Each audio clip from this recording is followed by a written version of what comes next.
Today I'll be presenting my analysis of Hansel and Gretel through a feminist theory lens.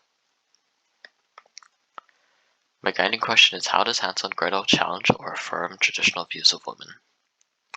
To answer that, I said it achieves both through gender roles represented through the behavior of female characters.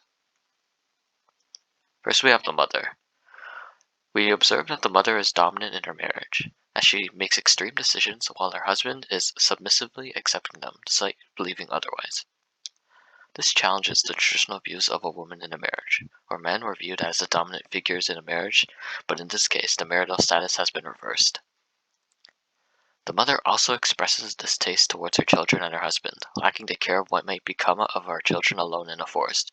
She ignores her husband's plea to feed the children more as well, only interested in her own well-being. This defies the traditional notion of what's expected in a mother's role for a family, to care and provide for her children. Lastly, a negative depiction of the mother can be viewed when she is quick to make an irrational decision, and without a second thought, she decides to abandon her children without considering what she could do to prevent them from starving. This conforms to the traditional stereotype of women being unable to make logical decisions, showing a lack of common sense or problem-solving abilities. The same can be viewed in the witch's behaviors. Like the mother, the witch is irrational when making decisions, to the point in which she lacks the common sense to believe that Gretel is unable to determine if an oven is hot, leading to her demise. This once again reinforces the patriarchal ideology that believes women are unable to think for themselves, and were oppressed by men in society. Through a Marxist feminist lens, the witch represents the dominant males in a capitalist society, using her wealth in the form of a candy house to fulfill their greed, where she exploits Hansel and Gretel, who represent women in society. Only once they kill the witch do they deconstruct the capitalist system which exploits women. Next we have Gretel.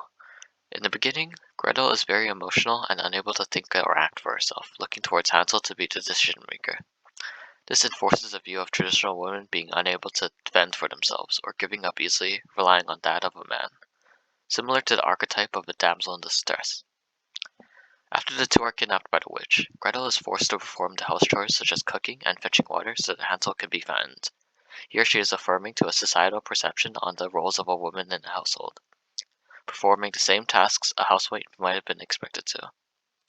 Near the end, Gretel takes a more influential role in the tale, becoming the heroine that rescues Hansel and herself, when she makes the rational decision to outwit the witch's intentions and push her into an oven. She also suggests that the white duck escorting them would be unable to support the combined weight of them, a thought that Hansel did not consider. This change in Gretel's behavior debunks the aforementioned patriarchal ideologies associated with the mother and the witch, and enforces the idea that the woman can in fact make logical decisions.